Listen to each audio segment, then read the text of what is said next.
Okay, I learned my lesson last week. I have hot chocolate, not coffee now. Hello folks, welcome to another episode of the Coddiwomple. So today, I'm not going to lie to you, we're going in absolutely cold. I have not looked at my notes from what today's episode is about, but I do have notes. So it seems we are talking about growing up in South Africa and just growing up in general, I guess. And I thought I would just ramble on about that. Why not? Let's dive into it, shall we? So before we do get on with today's topic, I thought I want to try bring some mini structures into the episodes around maybe like a little update from the week, a little recap of the week maybe, or like a favorite thing of the week. I'm not really sure. We can play around with it as we go. But I will preface this video with just saying that, my brain is all over the place. I've had a very eventful last week and weekend. We had a really cool time as a church. We had like an equipping time in the prophetic. I had some special family time as well. So there's like a lot of stuff that came out of both of those events that I kind of still need to process a lot. I'm excited for what the Lord's doing. My brain is quite fried, so yes. Yeah, I even wrote here, it's a random but a fun topic, I hope. I hope it is too.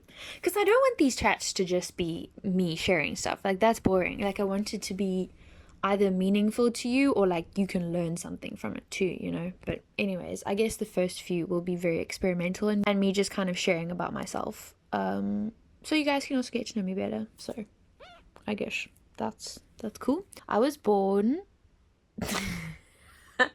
Yep, that's it. That's all I wanted to say. That's such an old joke, Nina. It's not actually even funny. Anyways, I was born in George, South Africa, which is a beautiful town. Back then it was a town, very much just a little town. Now it's kind of giving city vibes sometimes. It still has a small town feel to it, but it's gotten very much bigger in the years since. It is located next to the Coddiwomple Mountains, which is really beautiful, and I have a lot of memories spending time hiking the mountains and being in the rivers and the lakes in wilderness, which is just up the road. Yeah, it was a beautiful place to grow up in. Yeah, I was born there and lived there for 14 years. So yeah, basically lived at Vic Bay for a lot of that time. My family's very big into water sports, specifically surfing in those years, my dad and my brother. I did my fair share, but I learned to surf on a shortboard in Vic Bay's beach break. And if you know anything about either of those things, that's hard. Usually learn on a longboard just because it's got more buoyancy, it's got more board and general stability for someone learning. And also you don't usually learn on like a dumpy beach break. You learn on like a nice long chill wave. After 2 years of basically just being dumped continuously, I actually had a fear of the ocean for like a solid year and a bit, and I detested it. I didn't even want to swim in it. And then somewhere I got over that, and I love water and the ocean now, but I don't know, I always say the bug didn't bite me with like the board part of it. Like I love supping. I've supped a few times, that's fun. More on lakes though, not so much like riding waves. But yeah, so anyways, Vic Bay, that's where my love of photography also started. I would sit and take photos of my brother and my dad surfing and just anyone surfing in general. So that's where that started. Oh, I loved it. I still do. I love filming and shooting surfing.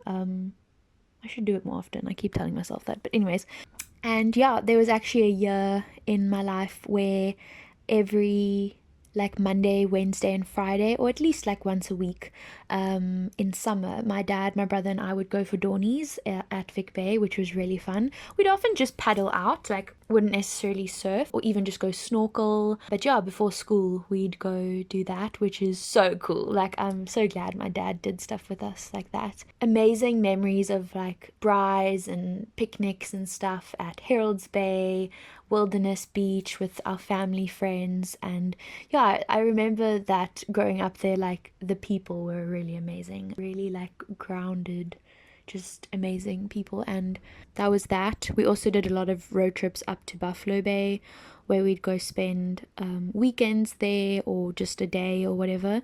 That was a nice beach to learn to surf on, and just so much fun. I remember I would, oh my gosh, I had this hyperfixation on the zinc sunblock, like when that just came out, like colored zinc sunblock, and I was obsessed with turquoise. So I would literally I'd literally spend like my pocket money or whatever buying zinc sunblock and like doing 2 stripes on my face. I just thought it was the coolest thing ever.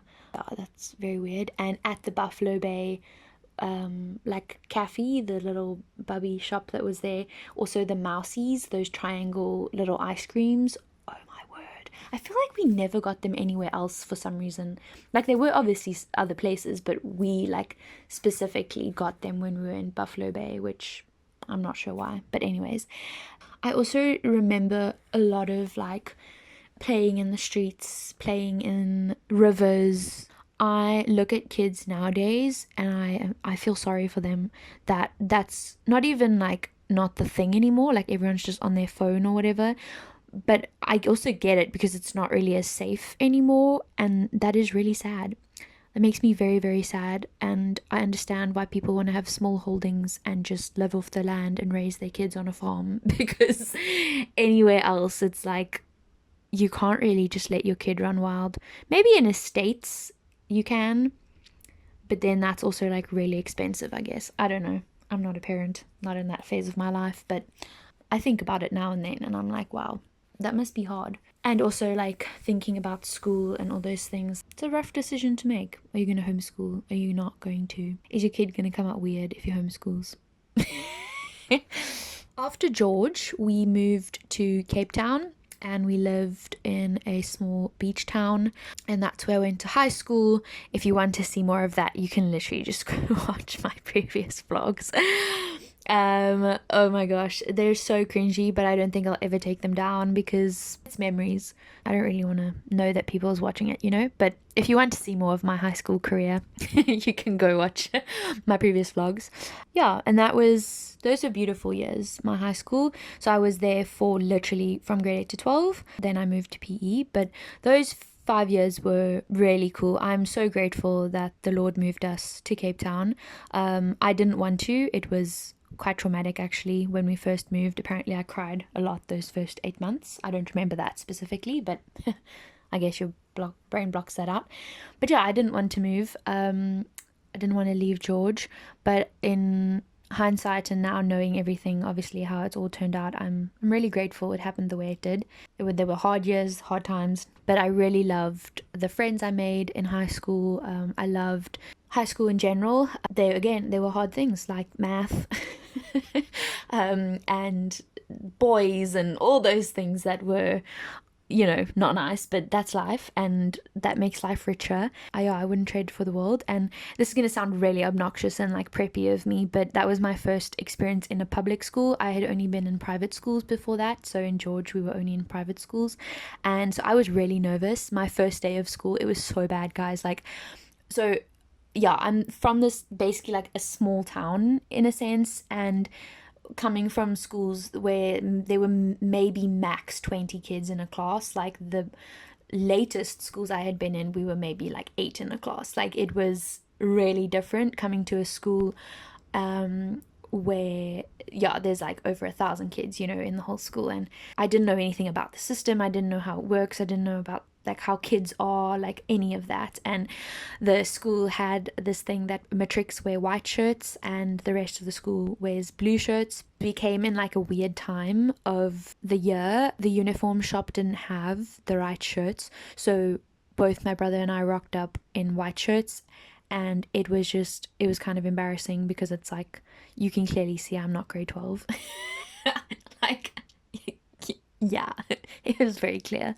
Anyways, and I walked into our register class with my backpack on, and the teacher like shouted at me and was like, "You do not bring your bag into my class." Like, how was I supposed to know? I then thought that was like, you know, a general thing, like you never bring your bag into class in a public school. I just thought that was a thing.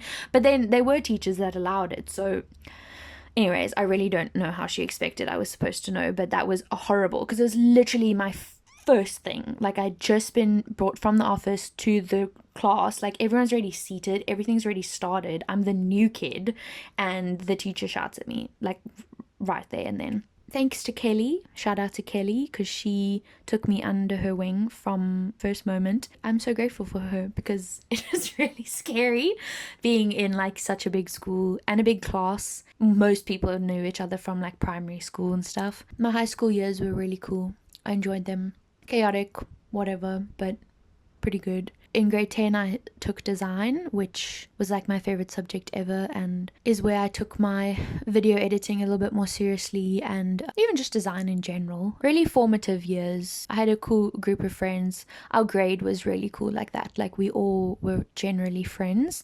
So obviously, like, as your grades go and come and whatever, the classes do change a bit, but our class, E1, we did stay quite consistent with most of the people, so we were quite close by grade 12. Not that we all like hung out or whatever, but we were all like friendly and stuff. So it was a cool grade to be part of and a cool class to be part of.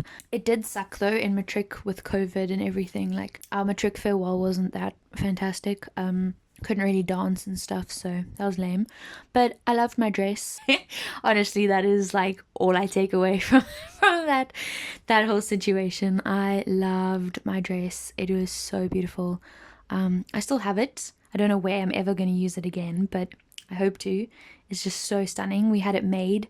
I like designed it myself with the help of my aunt and my gran, and obviously my mother. I had the vision of the green and the lace and the little bolero, or bolero, I don't actually know how to say that word. Anywho, then matric was done. I was over it. I was over the people in my town. I was over the friendships in high school. Like, I was just like, I need more.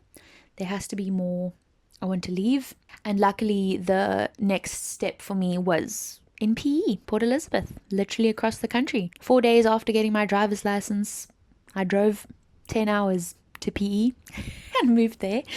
And you're looking back, crazy, like all that happened there. I feel like I've kind of pivoted from growing up in South Africa to just growing up.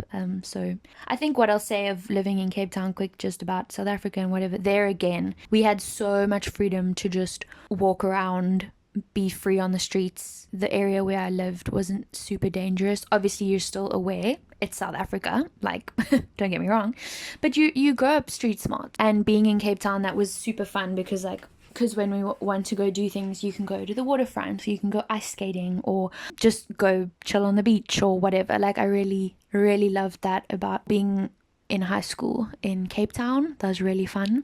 And then moving to PE, that was kind of a shock because it's a lot more like run down, if I can say it like that. I don't know what the right word is. Like, you won't find a Zara in PE. You won't. I was shocked that there was an H&M.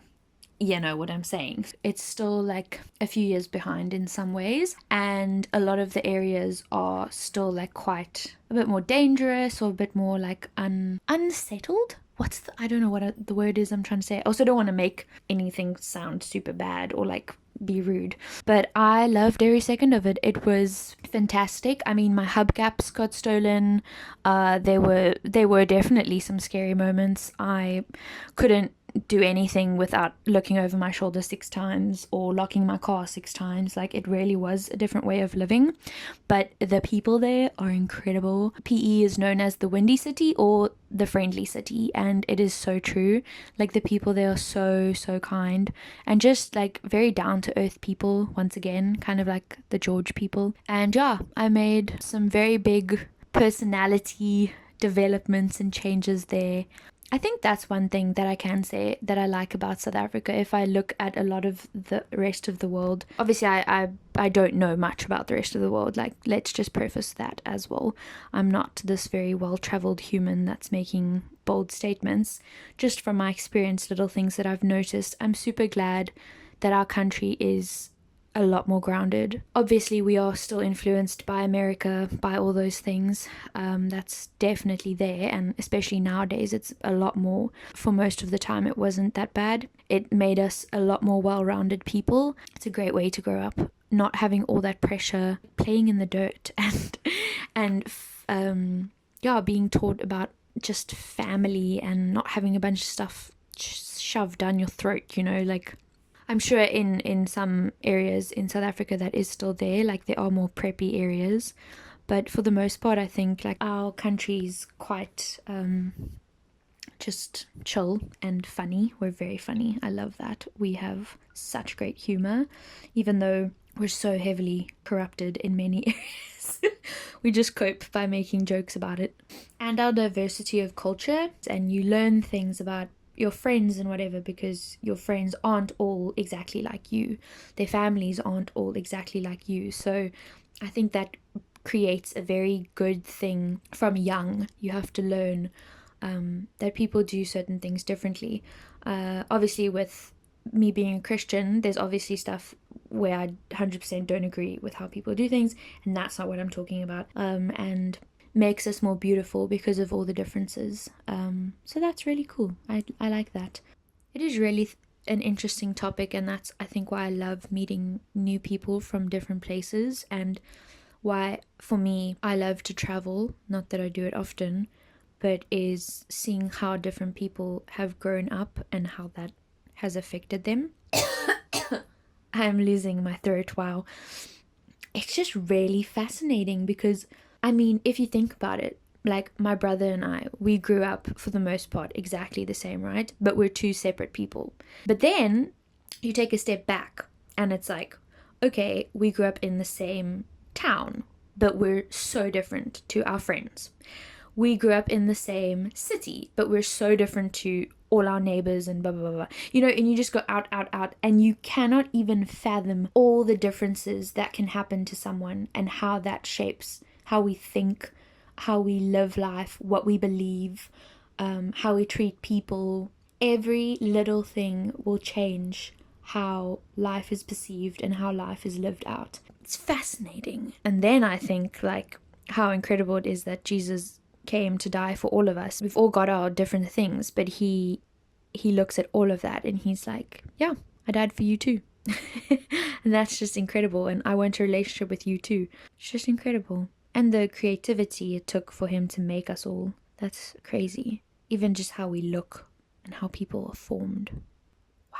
I can feel my brain is going into just bubbles, so I don't really know what I'm going to be saying from now. That's my story of growing up in South Africa. I'm grateful for it. Super blessed to have the family that I do, the friends that I've grown up with, the people, the village, you know, that raised me. No family or no situation is perfect, but I'm very grateful, and grateful for every season. Even, you know, the name of this is the Coddiwomple, going in a direction purposefully but not knowing where you're going, you know, that type of thing. And as I've said, I really do believe that is kind of what I'm realizing life is. In PE, I wrote a song about living there, kind of expressing like there was heartbreaks, there was like growing as a person, there was victories, there was fun adventures, there were sad times, like all these things. But I'm so glad that it was part of my story, and part of the plot is the words I use in the song.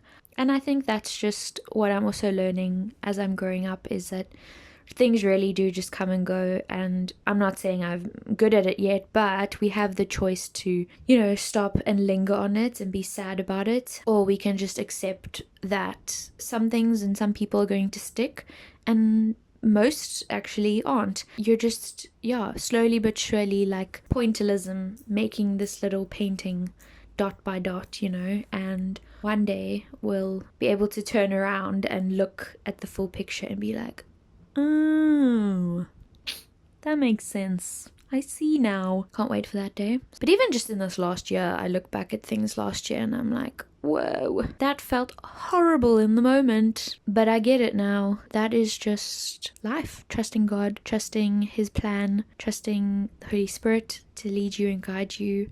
Surrounding yourself with people who will encourage you and keep your eyes fixed on Jesus. I think that's really important, because it's so easy to lose sight or just to get swept into the world and into the way of the world. That's one thing though, actually, that I can say is, even with all our differences and stuff, when you have Jesus in common, it just levels the playing field. Like, it is so special. Like, my mom always says that, because she grew up very Afrikaans and very like farm girl. Like, a lot of our friends are English and everything, and she in the beginning struggled with the language barrier and stuff, which, very understandable. But she said as soon as one of the friends' moms or whoever, loved Jesus as well, it was just so much easier to connect with them. I mean, if you look at a church, there's people of all different races, different ages, different everything, but the one thing that we have in common is Jesus and living according to the Bible. So that's pretty cool. I don't know if this episode meant anything to anyone.